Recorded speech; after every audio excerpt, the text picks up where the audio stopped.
olhando para São Paulo, o que tu identifica que é o principal problema que tu vai encontrar aqui se eleito, cara? É segurança pública? É o quê?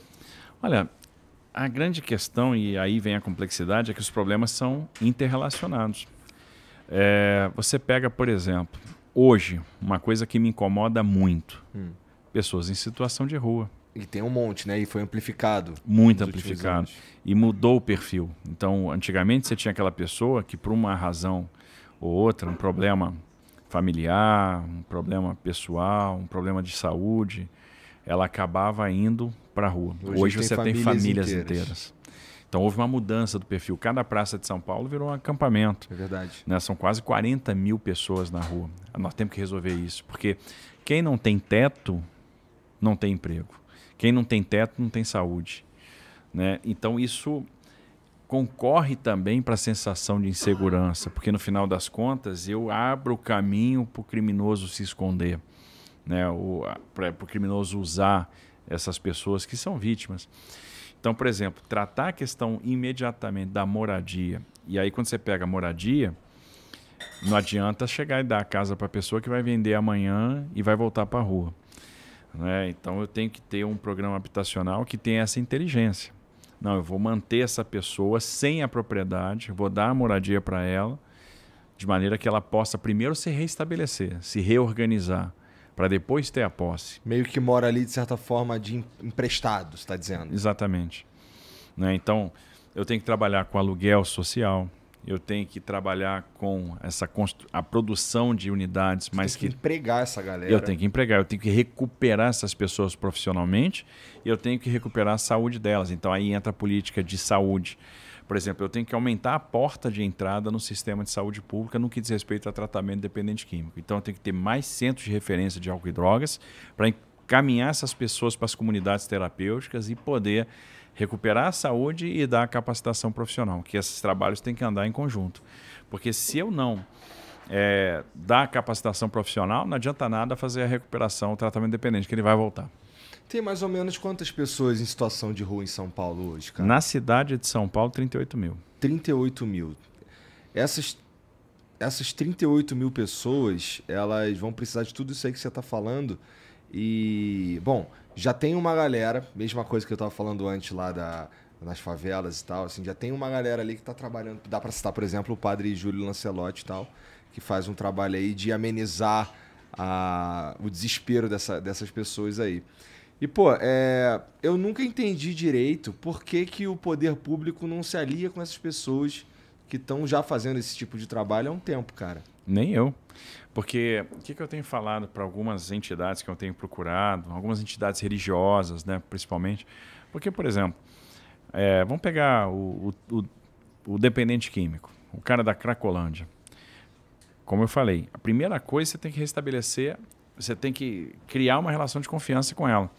E restabelecer a fé é um caminho. Se eu tenho uma igreja que faz um bom trabalho e tem um resultado, atua numa outra componente, que é a componente da fé, eu tenho que apoiar esse trabalho. Então, trabalhar em conjunto com as organizações sociais, com as organizações da sociedade civil, com o terceiro setor, é muito eficiente. E esses caras fazem isso melhor do que nós. Fazem mesmo. Fazem melhor do que nós. Então, eu posso trabalhar com eles, em aliança com eles. Pode amplificar o trabalho deles. Você ganha mais braços. Ora, se eu tenho as ONGs que estão nas comunidades trabalhando e fazendo a diferença, eu quero trabalhar com elas. Se eu tenho várias entidades do terceiro setor trabalhando na área da cultura, eu quero trabalhar com elas. Se eu tenho entidades religiosas que estão recuperando tratamento dependente químico, tem o trabalho do padre Lancelotti, Júlio Lancelotti, que está lá, né, lutando, militando. Sheik Rodrigo também. Tem a Cristolândia, isso, da Igreja Batista. Então, eu vou trabalhar com essa turma. Eu quero trabalhar com essa turma porque traz esse pessoal para o game, traz esse pessoal para o jogo. Isso funciona. A gente não pode ter a arrogância que sozinho você vai resolver tudo. Quanto mais braço, quanto mais capilaridade, quanto mais relação de confiança, melhor. E se a gente conseguir organizar essa atuação, e essa atuação for conjunta, muita gente unida, o resultado vai ser muito mais efetivo. Concordo. Bom, então você me disse que o principal problema de São Paulo não é que... na verdade, que todos os problemas estão interligados. Estão interligados. Você pega a Cracolândia, para você resolver o pessoal fala, não tem jeito, todo mundo problema. Não, jeito tem, porque Amsterdã enfrentou isso, passou por isso, resolveu. Frankfurt passou por isso, resolveu. Nova York passou por isso, resolveu. Lisboa passou por isso, resolveu. Não é possível que só São Paulo não vai resolver. Agora, é uma aliança de políticas públicas. Então, você tem o tratamento dependente químico, política pública de saúde, né? Comunidade terapêutica, centro de recuperação, centro de referência de álcool e drogas, né? Então, é uma linha de atuação. Aí você tem a questão da habitação, porque não adianta recuperar e o cara não tem onde morar, não tem para onde ir. Então, você tem que trabalhar a questão da habitação. Então, a política pública de habitação, é o aumento da oferta de imóveis, né? O aluguel social, a parceria público-privada.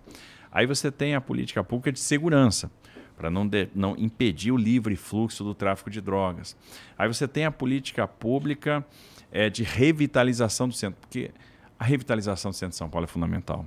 E você vai ser efetivo nesse combate à Cracolândia, no livre fluxo de drogas, se você revitalizar o centro, para o emprego voltar, para as pessoas voltarem a circular. E aí teve a proposta que a gente fez de criar o centro administrativo da cidade de São Paulo, no Campos Elíseos, na Praça Princesa Isabel. Por quê? Concentrar a estrutura administrativa, porque quando o poder está lá, você desenvolve o senso de urgência, a percepção de que você está comprometido com o problema. Aí vem a segurança, aí vem o comércio, aí vem o restaurante, aí vem o hotel. Opa, você reocupou. São Paulo perdeu muitos empregos por causa da degradação do centro. Aquela história da teoria das janelas quebradas, né? Quebra uma janela, ninguém vai lá conserta, daqui a pouco você quebra outra, daqui a pouco você quebra a terceira, daqui a pouco está tudo degradado.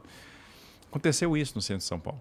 Então vamos usar esse espaço que é nobre para ter coisas icônicas, para ter o poder funcionando lá, para concentrar lá, para trazer a segurança, para comprometer o poder público com o centro, para desenvolver o senso de urgência, porque aí o emprego vem, as pessoas voltam. E isso vai ser muito interessante para São Paulo. Nós precisamos dessa revitalização.